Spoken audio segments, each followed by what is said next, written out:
Thanks everyone for hanging in there. Um, I'm a GIS analyst and ecologist for the Albuquerque office of geosystems.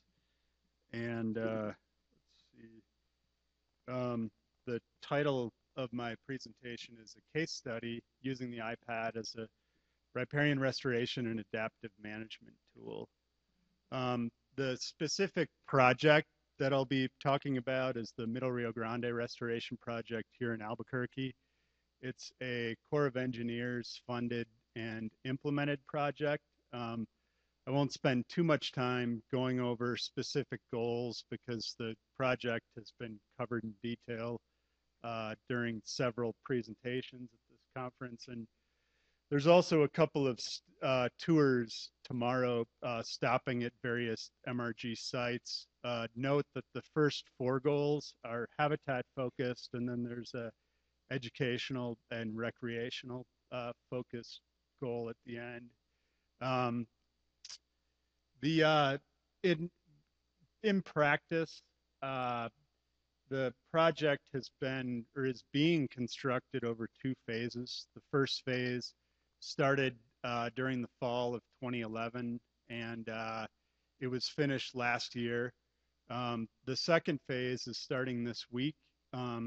General overall themes are treatment and removal of non-native phreatophytes, herbaceous noxious weeds. We're focusing on restoration techniques to promote overbank flood inundation, create large willow swales, excavate different types of moist soil features. There are significant quantities of potted shrubs and tree poles, coyote willow whips, lots of re-veg.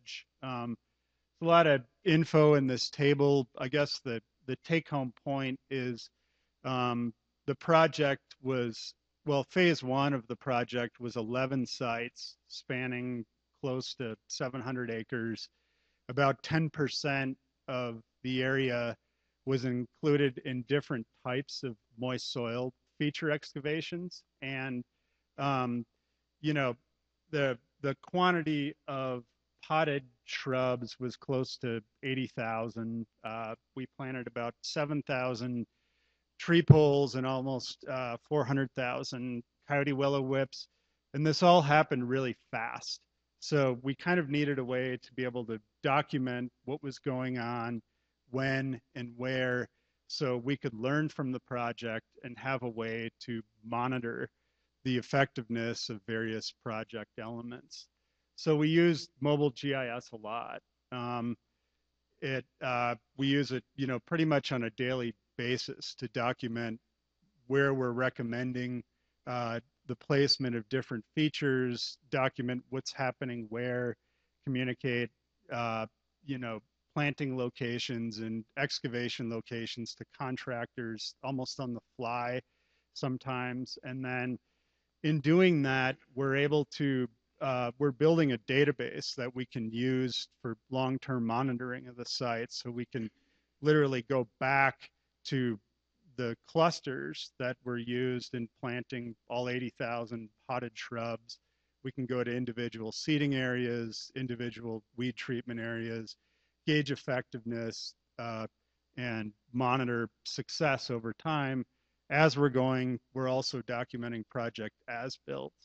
Um, Now, the two main mobile GIS software packages out there, ArcPad and TerraSync, and a lot of you have probably used them.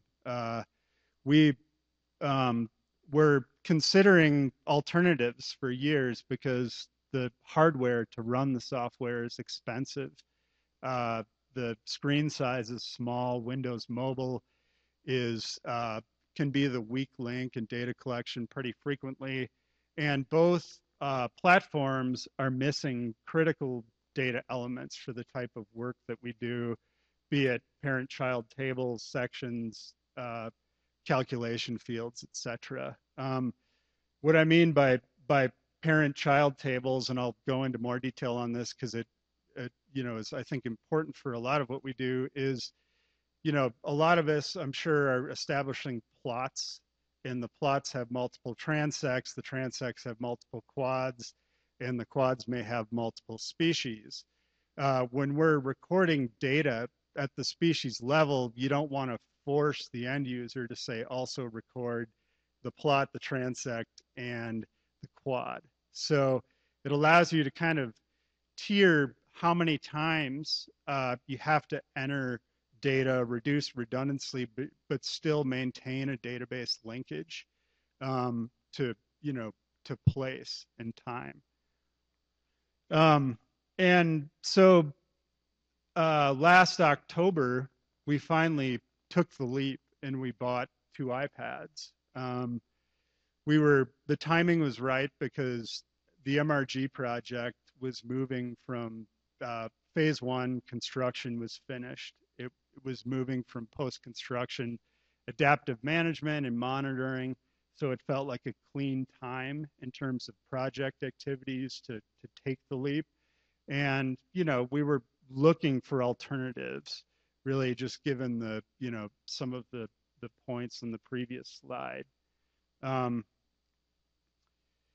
And since then, we've developed, a number of custom apps that work on the iPad to allow us to capture various data elements. We've developed apps for veg mapping, biosurveys, Willow research, construction oversight during restoration, different varying degrees of adaptive management observations, and I'll get into those in more detail in the next slides. The MRG project has a formal adaptive management plan that we help to author in partnership with the Corps. And basically, the way that the adaptive management plan is organized is all of the monitoring and success criteria elements tied back to the initial 6 goals of the project. Each goal has an objective, oftentimes multiple objectives. There are specific monitoring metrics and performance standards that are then used to determine whether or not the goals are being met in an acceptable way. So for example, goal 1 is improve habitat quality and increase the amount of native bosque communities. The objectives are really gauging how much cover is there of both native species that we planted and non-native species that we treated during the project. And there are varying acceptable cover classes for exotics depending on how invasive they are and what potential biological or habitat benefit they provide. So, for example, in the adaptive management plan, Russian olive and mulberry can each, contribute 25% cover, whereas annual noxious weeds and tree of heaven are 0%. So in order to test and measure whether or not the adaptive management triggers were being hit for various monitoring metrics, we developed a couple of apps initially to allow us to go out and test and log data at different scales. The first app is what I'm calling a map unit assessment. And for that, what we're doing is taking a restoration site, we're tiering it down into individual map units based on whether or not it fell within a constructed feature, what the current Hinkenomart vegetation community is, and then whether or not there's a predictable management challenge that may, say, isolate one map unit from another, even though they fall within the same vegetation community. And within those map units, we're logging various data elements, but for goal 1, most importantly, the cover of non-native species to decide if we've exceeded the acceptable cover triggers or performance standards for the project. There's also an app for pedestrian level observations where we're basically just, we use that to log observations when we're either doing map unit assessments or we just happen to be on site for another purpose. So it allows us to formally document, observations apart from just logging things in a field notebook. And then we're in the process of tweaking our noxious weed inventory database to possibly be deployed in an iPad, although ArcPad may still be a better fit for it. In the end, the three apps are really just informing treatment and follow-up monitoring priorities, helping the Corps to predict adaptive management costs, and they're helpful communication tools for stakeholder meetings. Here's an example of what a specific app looks like. This is just the general construction oversight app. So,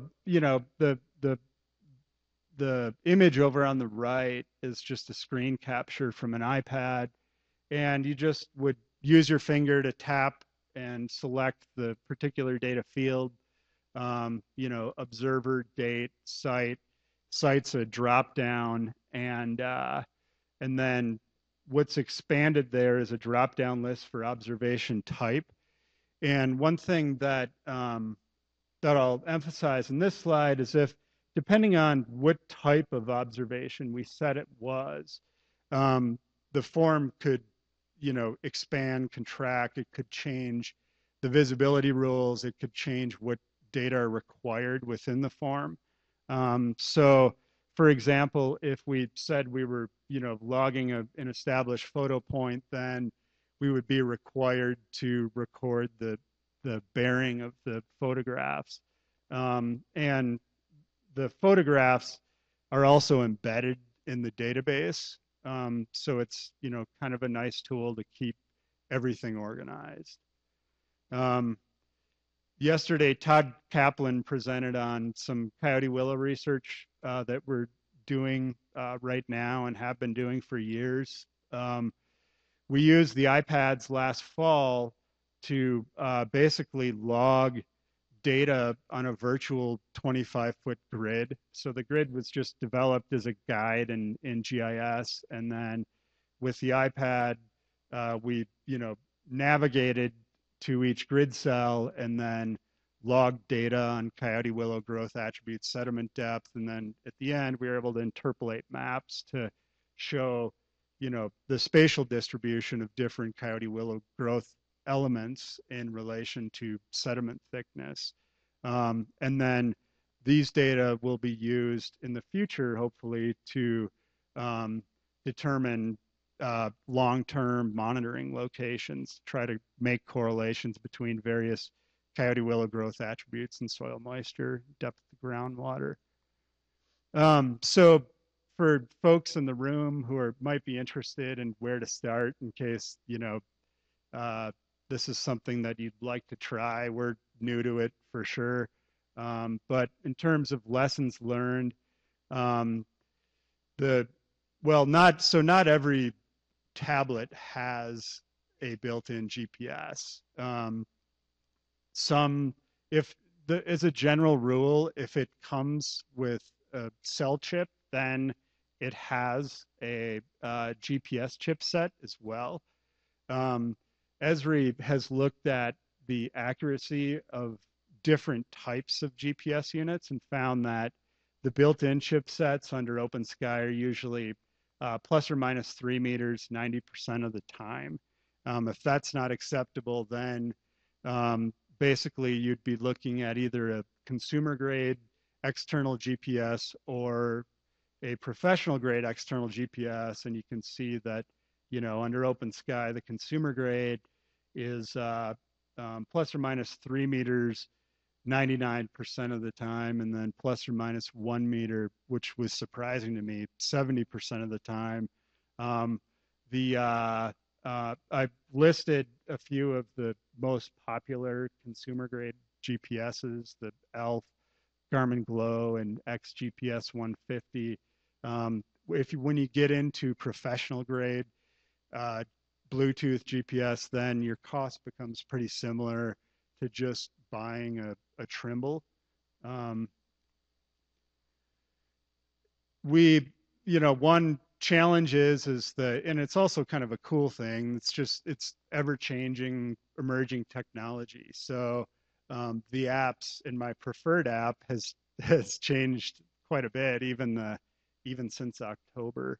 Um, there's no do-it-all option yet, as far as I can tell. They all kind of have their strengths and weaknesses, and in terms of which apps you might want to use for developing electronic field forms, it really kind of comes down to how important is location, which types of data fields are most important, and how important is cloud storage.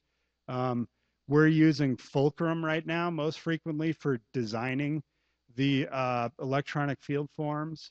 It's been a happy medium between efficiency, recording, uh, location, along with allowing the types of data fields that are most important for us.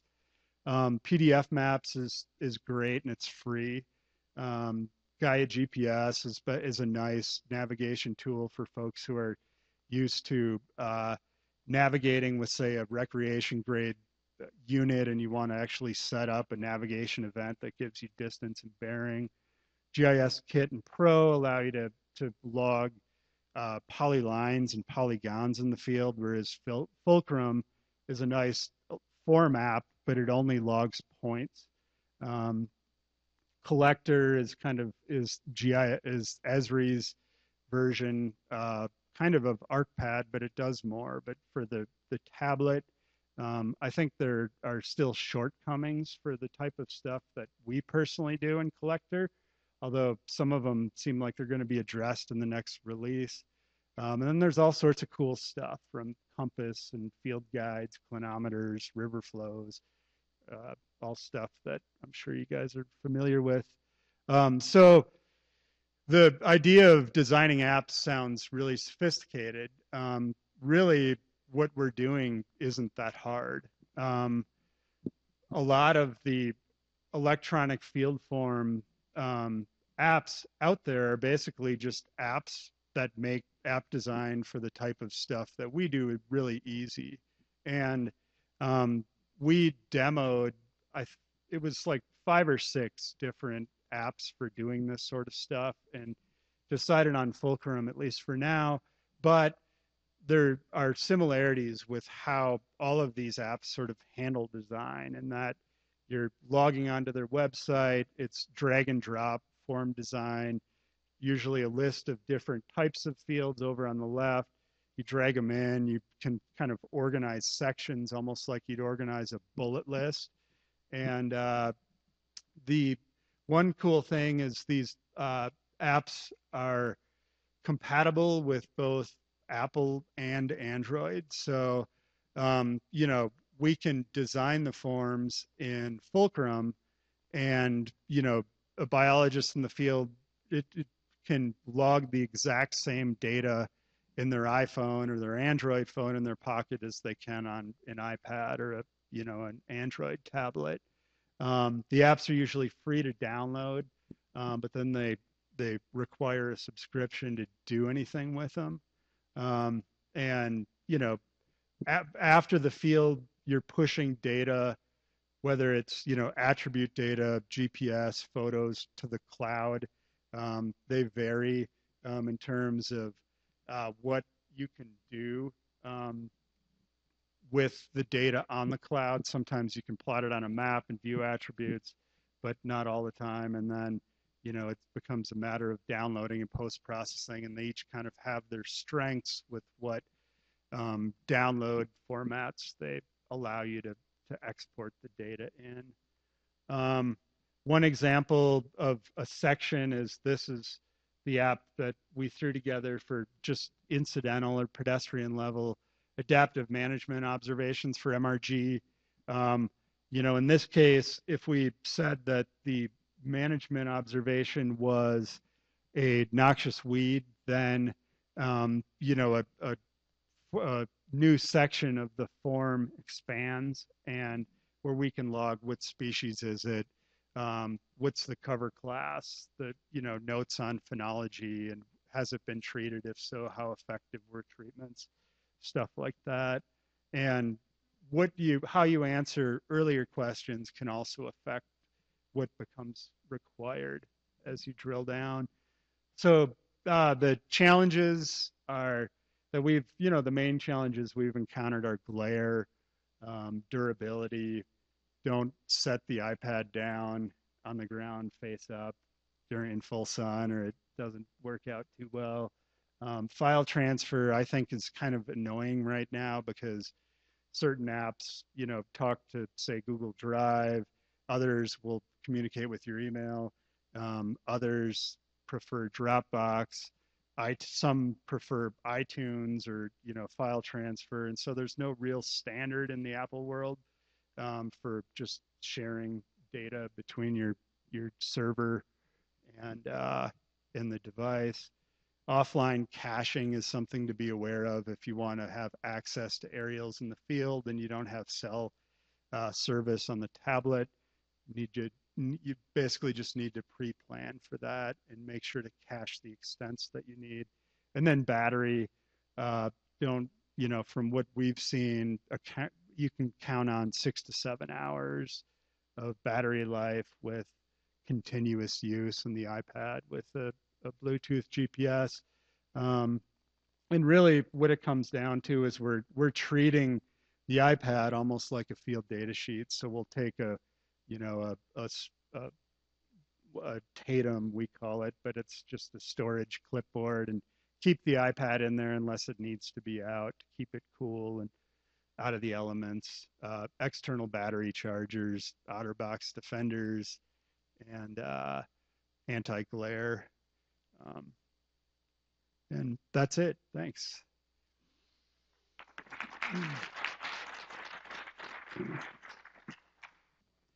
I'm not sure because I know that the accuracy improves if you have a connection with both.